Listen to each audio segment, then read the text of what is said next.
우리 새끼라는 제목으로 하나님 말씀 나누도록 하겠습니다. 안데르센의 동화 미운 오리 새끼는 굳이 설명을 하지 않아도 될 만큼의 유명한 작품이라고 생각합니다. 오리에게서 부화가 된 그 아기 백조는 다른 외모로 인해서 다른 오리 형제들에게 차별을 받게 됩니다.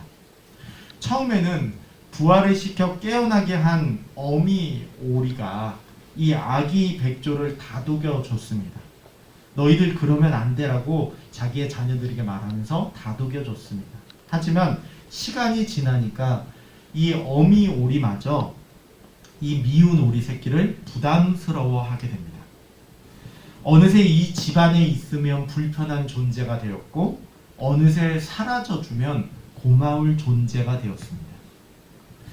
갑자기 이 미운 오리 새끼 동화를 이야기한 것은 아닙니다. 우리가 가정의 달을 보내고 있습니다.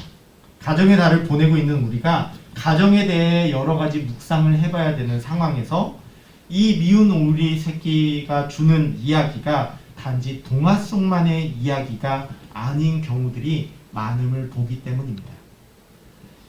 동화 미운 오리 새끼가 가정에서 실제로 일어나는 경우들은 생각보다 많다는 점을 기억해야 됩니다. 홈 스위트 홈이라는 말이 있죠.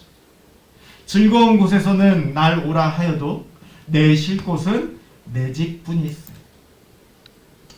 이것이 우리의 일반적인 모습이 많지만 그럼에도 불구하고 우리가 살아가는 세상 속에서 이 가정 속에 미운 오리 새끼가 있는 것은 그래서 집안에 있으면 불편한 존재, 어느새 사라져주면 고마운 존재가 되는 현실을 또 외면할 수도 없는 것이 우리의 실상이라고 하겠습니다.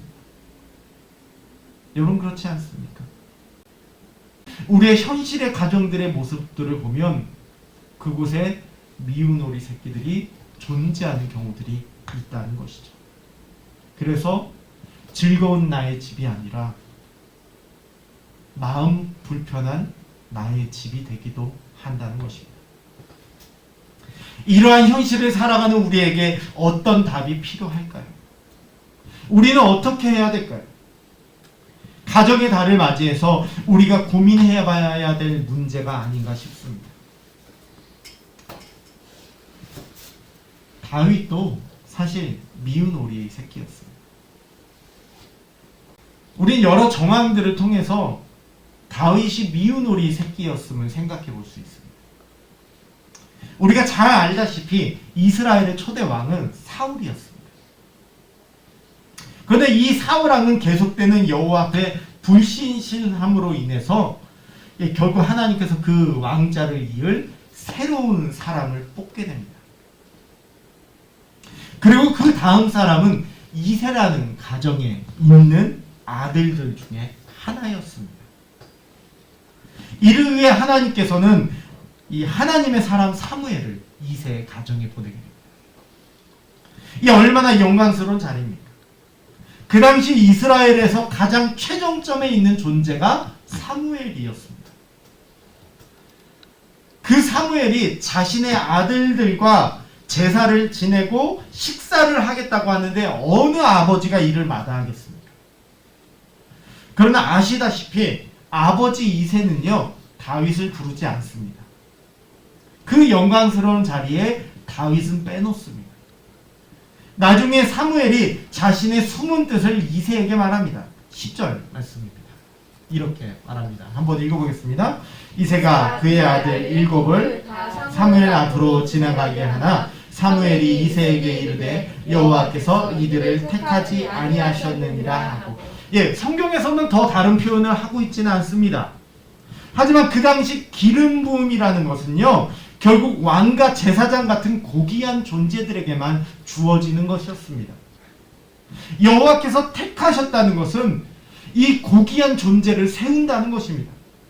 이걸 사무엘이 직접 해야 될 상황이었다면 굳이 왕이 뽑히지 않는다 하더라도 이새의 눈에는 장관 수준에 달할 만한 존재를 뽑을 정도의 일입니다. 그런데 사무엘이 이렇게 말하지 않습니까? 여호와께서 이들을 택하지 않았다는 것입니다. 이새는 여전히 다윗을 제외한다는 것이죠. 여러분 한번 보세요. 사무엘이 이새에게 뭐라 그래요? 여호와께서 이들을 택하지 않았다. 이 얘기인즉슨 정말 고귀한 자리를 허락하실 건데 이 사람들은 아니다라는 거예요. 이새 입장에서 내 아들 중에 누군가가 장관직에는 오를 만한 기회가 있다라는 얘기예요. 바꿔 얘기해요. 그런데 이 소리를 들으면서도 여전히 이새는 다윗을 제외합니다. 11절 이렇게 얘기합니다. 이새가 이르되 아직 막내가 남았는데 그는 양을 지키는 자입니다. 여러분 이 이새의 말을 보십시오.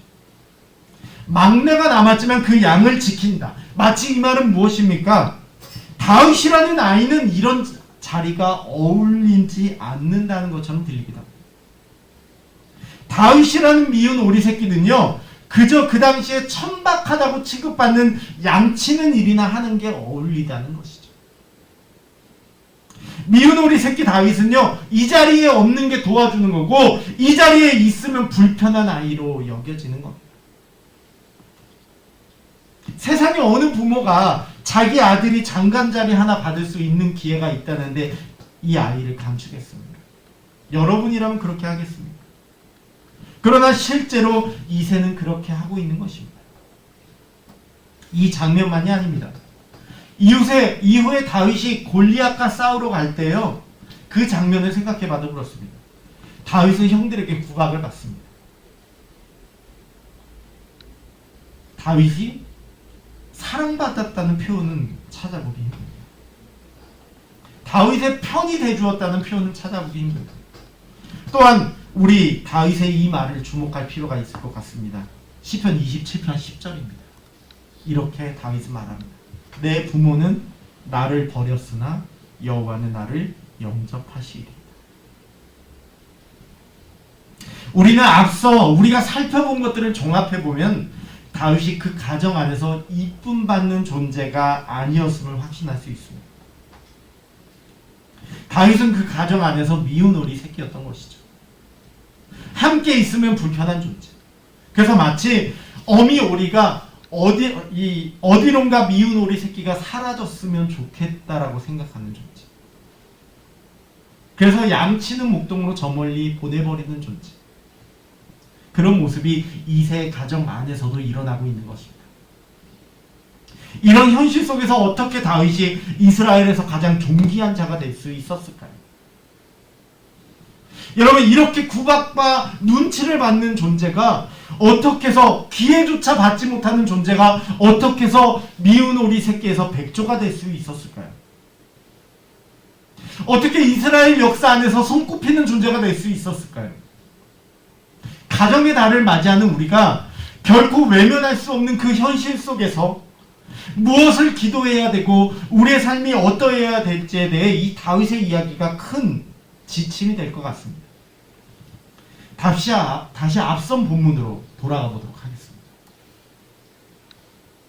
여기 하나의 힌트가 보여집니다. 힌트를 발견하시나요? 성경은요, 이새의 아들 7이 모두 여호와께서 택하지 않은 자들로 나옵니다. 이 부분이요, 문학적으로 재밌는 부분입니다.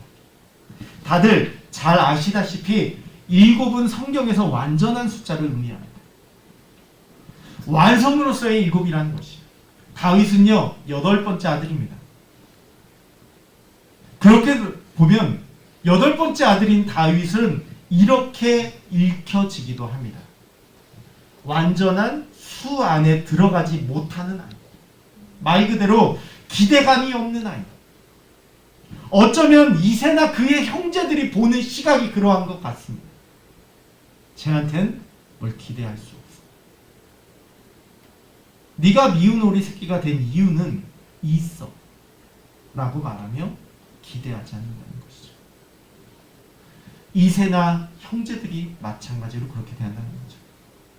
기대감 없는 아이, 쟤는 미운 오리 새끼일 뿐이야. 뭘 기대할 수 없어. 그러나 우리 이렇게 볼 수도 있습니다. 완전수에 들어가지 못해서 주목받지 못하는 아이라고 합니다. 7이라는 완전한 숫자에 들어가지 못한 8번째 아이이기 때문에 저 아이는 주목할 필요도 없는, 왜냐하면 완전수에 들어가지 못했으니까. 단순히 완전수 바꿔치기에 무능력한 것이 아니라 완전수 바꿔치기에 무능력하다고 보는, 그래서 기대감을 가지지 않는, 다시 말해 주목하지 않는 아이, 주목받아보지 못한 아이. 사실 문학적으로 그렇게 볼 수 있는 표현입니다. 그게 다윗인 것이죠. 그게 이세 가족의 시각임을 성경은 은연중에 말하고 있는 것입니다. 그러나 하나님의 시각은 달랐습니다. 하나님은 이 아이를 주목하셨다는 것이죠. 세상이 보는 것과 다르게 보시는 하나님께서는 미운 오리 새끼를 보고 있는, 미운 오리 새끼로 보고 있는 다윗을 백조로 보고 계시다는 것이죠. 사람들은 주목하지는 않지만 하나님은 주목하다는 것을 기억해야 됩니다. 12절에 이렇게 말합니다. 이에 사람을 보내어 그를 데려오매 그의 빛이 붉고 눈이 빼어나고 얼굴이 아름답더라. 여호와께서 이르시되 이가 그니 일어나 기름을 부으라. 여러분 기억해야 됩니다. 하나님께서는 주목받지 못하는 일을 주목하신다는 것이에요. 성경을 다시 한번 생각해 보십시오. 주목받지 못한 이들, 미운 오리 새끼 취급받는 이가 다윗만 있었던 것이 아닙니다. 여러분, 야곱은 어떻습니까? 요셉은 어떻습니까? 갈릴리 땅은 어떻습니까? 예수님의 제자들이었던 어부들은 어떻습니까? 그저 미운 오리 새끼 취급을 받으며 살아온 이들을 주목하시는 게 하나님이었습니다. 그 초라한 이스라엘 땅을 주목하신 것도 하나님이셨어요. 교회도 마찬가지입니다. 세상이 주목하지 않는 빌라델비아 교회를 주목하신 분이 하나님이십니다. 우리 교회를 향한 하나님의 주목을 우리는 기대합니다. 그러나 이 설교는 가정의 달에 맞춘 설교입니다. 우리의 가정에게로 포인트를 돌려봅시다. 하나님께서 주목하지 못한 일을 주목하는 분이십니다. 미운 오리 새끼에게로 눈을 돌리시며 그 가능성을 바라보시는 분이 하나님이십니다. 그러니 여러분 기대하십시오.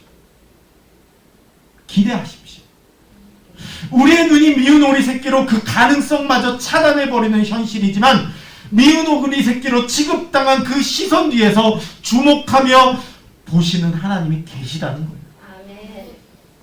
우리가 기도할 바는 이것입니다. 하나님께서 주목하여 보시기를 기도해야 됩니다. 여러분, 하나님께서 주목하여 보시기를 기도해야 됩니다. 우리 가족의 일원들, 우리 교회 식구들, 나 자신을 하나님 주목하여 보시기를 기도해야 됩니다. 설교를 듣는 성도님들, 이것을 마음속에 새기셔야 됩니다. 그러나 이 기도만큼 우리에게 또 다른 숙제가 있습니다. 11절입니다. 이렇게 얘기합니다. 같이 읽어봅니다.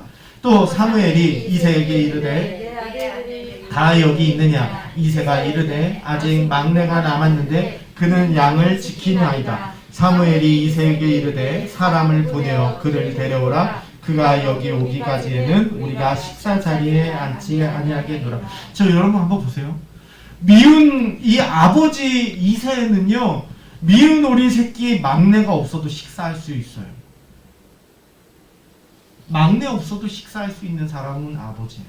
그런데 사무엘은 이 미운 오리 새끼 막내가 없으면 식사할 수 없다고 말합니다. 뭔가 바뀐 것 같지 않습니까? 아니, 옆집 아저씨는 미운 오리 새끼가 있어야지만 밥을 먹겠다 그러고, 아빠는 미운 오리 새끼가 없을 때 밥을 먹겠대요. 누가 아버지 같습니까? 오히려 사무엘이 아버지 같습니다. 이 위대한 다윗의 탄생 뒤에는요, 주목받지 못하는 그를 주목하시는 하나님의 시선이 있었지만 그 하나님의 뜻을 이어받아 그를 존귀하게 대하는 사무엘의 모습이 있었습니다. 여러분 기억하십시오. 여러분이 사무엘이 되어야 한다는 것입니다. 가정의 구성원을 향한 우리의 시선이 사무엘처럼 되어야 합니다. 이새보다 더 아버지 노릇을 하게 되는 이 사무엘의 이 모습, 이것이 단순히 미운 오리 새끼로 아무런 기대감도 없이 어쩌면 인생을 900만 맞으며 양을 치다 끝났을 인생일지 모르는 다윗을 향한 시선이 그 다윗을 일생 양치는 초라한 인생이 아니라 위대한 왕으로 바꾸는 것입니다. 우리가 기도하며 우리의 삶이 어떠해야 할지를 고민하는 것은 바로 하나님, 내 모습이 이 사무엘 같은 모습이 되기를 기도해야 됩니다. 그럴 때 미운 오리 새끼가 백조가 되는 것입니다. 그 모습이 여러분에게 있으시기를 주님의 이름으로 권면드립니다. 이 시간 우리 같이 기도했으면 합니다. 같이